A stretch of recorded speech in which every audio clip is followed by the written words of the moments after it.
Electronic Arts has done a thing which illustrates very nicely the license versus own and offline versus online problems in the game industry. Let's chat about it down below, but first, my opinion. I'm Tarmack, and this is Feature Creep.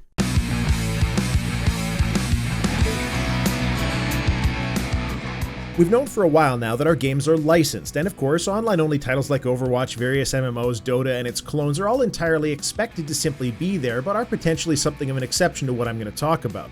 Video games made the transition from products to license quite some time ago, circa 2003 when Steam came along, and despite the complaints of some, we've had a few examples of digital products being removed from the market and from people's game libraries. In fact, many of those complaints were sloughed off as ridiculously cynical and pessimistic. Before anyone goes there, owning a product for personal use is different than owning the rights to that product from an intellectual property standpoint. The idea that we shouldn't own the vast majority of games that we buy as products for personal use is a laughable argument that no reasonable buyer of games has a reason to want to avoid. So what happens when someone takes your games away? That's what happened to the country of Myanmar. Electronic Arts has disconnected the country from the Origin platform. They simply cannot access it without tricking Origin into thinking that they're from a different country via VPN. It certainly isn't a huge country by any stretch of the imagination, but it does have gamers, and they're not very happy about losing their Origin game library access. The response from EA has been mute so far, with only volunteer community mods on their forums having stated, after receiving confirmation internally from a community manager, that Origin is not available there anymore. The current line is that this has been done to comply with US sanctions, which is interesting since Myanmar, or Burma as it was formerly known, had been under economic sanctions for decades, which were lifted about a month ago. And this is a new exclusion by Electronic Arts that wasn't an issue until now. I think it's safe to say that this is a terrible move on Electronic Arts' part. They could well have believed that they needed to comply with US economic sanctions, and maybe it was a process put in place a long time ago, since EA is a big ship and takes a long time to turn. But that doesn't excuse it, at the very least because it's comical that EA instituted the countrywide ban after sanctions were lifted for that country about a month ago. Sanctions that, even more comically, had been relaxed in 2012 to only include specific targeted people and organizations, not the general public. Nor does that acknowledgement help the folks who are now without their game library, though. But whose game library really is it? The current discussions on the topic revolve around how terrible Electronic Arts is. But is that really the problem here? That EA is punishing a few gamers in a small country? Or is the problem, what some of us have been saying all along, that there's a huge mismatch in consumer rights between the buyer and the seller of digital goods? When you buy a product on Steam, Origin, or whatnot, UPlay I guess, you do not own it. This is the change that happened during the Steam revolution of the early 2000s. Games became a license, a service, and a rental at that point. The language in the end-user license agreements got more strict around what you were buying, a license to use, which for all practical purposes is a rental or lease arrangement in this case. And it took Valve a pretty long time, but they got their system functional to the point where it became the main platform and did provide a better service than the pirates. But in making that shift, gamers gave up some ground, and console gamers are getting closer and closer to giving up the same ground.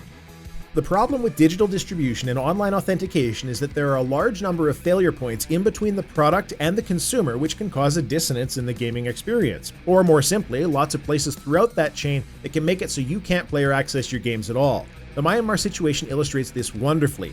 Let's take the line that EA just did this to comply with trade sanctions as gospel for the moment.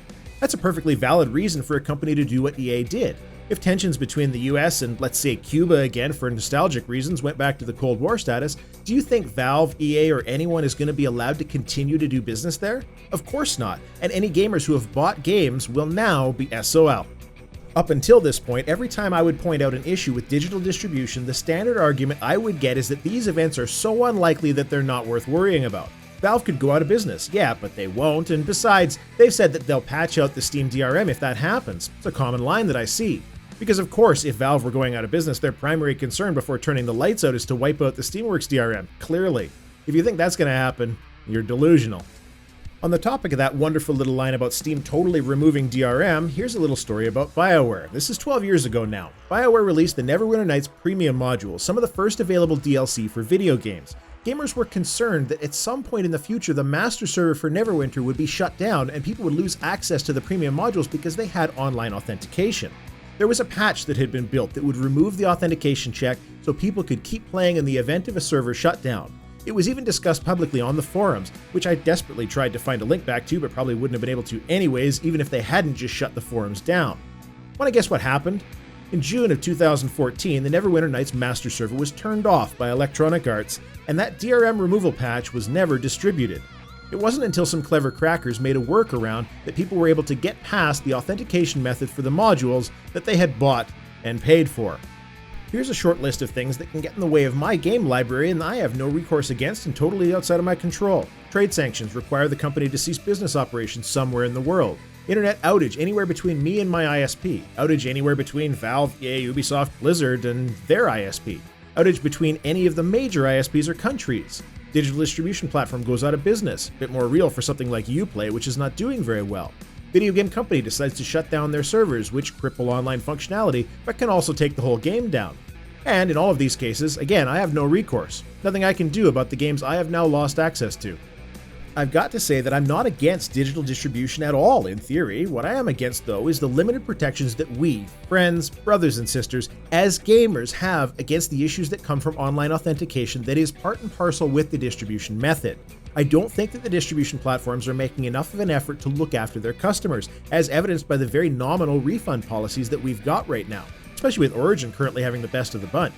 If you, the company that made a game, is now taking that game away from me and there was nothing I could do, I deserve some form of compensation from you.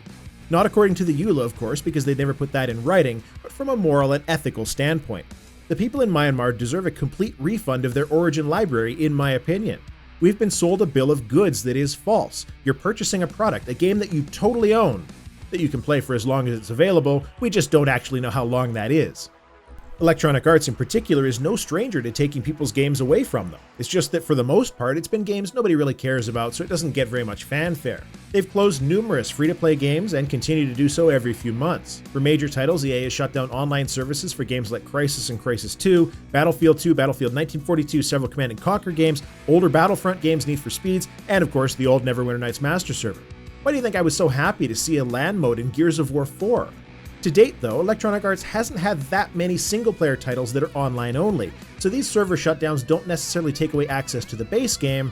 Of course, with the online focus of the game industry today, only having access to the single-player experience is a mere shadow of its former self.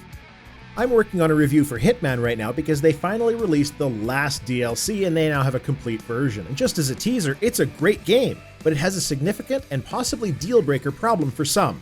It's online only. And why?